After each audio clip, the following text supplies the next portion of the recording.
A royal wedding is supposed to be the fairy tale that never ends. The dress, the vows, the balcony wave, the happily ever after. But what happens when the prince at the center of that fairy tale is more interested in nightclubs, vintage car racing, and late-night social chaos than sitting beside his highly polished, deeply professional princess at official royal engagements? Well, you get Denmark's most talked-about royal divorce since 1846. And trust me, the details are far more dramatic than the headlines ever let on. If that already has you leaning in, you are in exactly the right place. Welcome to Danish News Daily. Subscribe right now and hit that notification bell, because we do not do surface-level royal coverage here. We go straight to the truth.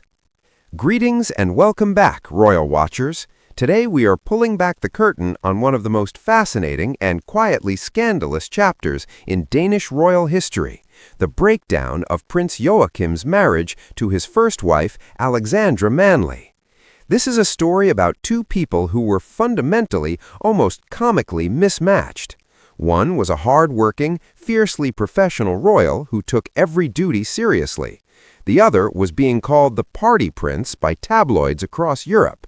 You can probably already see where this is heading. Let us rewind to the beginning. Joachim and Alexandra married in November 1995 in what was considered one of Denmark's most celebrated royal weddings. Alexandra, born in Hong Kong to a British father and Chinese-Austrian mother, was glamorous, composed, and immediately beloved by the Danish public. Joachim, the younger son of Queen Margrethe II, was charming, spontaneous, and, let us be generous here, enthusiastically social. On paper, they looked spectacular together. Behind the palace doors, the cracks were forming almost immediately. Because here is the fundamental problem, and this is where it gets genuinely fascinating. These two people were operating on completely different frequencies. Alexandra approached royal life like a chief executive approaches a boardroom, prepared, disciplined, and utterly focused on the job. Joachim approached royal life like someone who had just discovered there were no real consequences for anything. Nightclubs, vintage car racing, social gaffes that sent palace communications teams into quiet despair. The tabloids loved him for it. Alexandra, reportedly, did not. By the time 2004 arrived, reports were already circulating that the couple had been leading entirely separate lives for several months. Not drifting apart, separately apart, the kind of separate that makes divorce paperwork feel like a formality rather than a shock. And then came the moment that allegedly pushed everything over the edge. And stay with me, because this detail is everything. At a high-profile wedding at Wettelsburg Castle, Joachim's behavior at the event was reportedly so inappropriate that Alexandra left alone. Not together, not quietly, alone.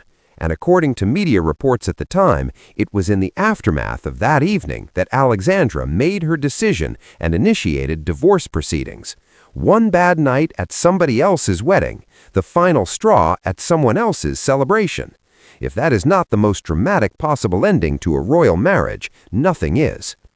In November 2004, the separation was officially announced, making it the first divorce in the Danish royal family since 1846.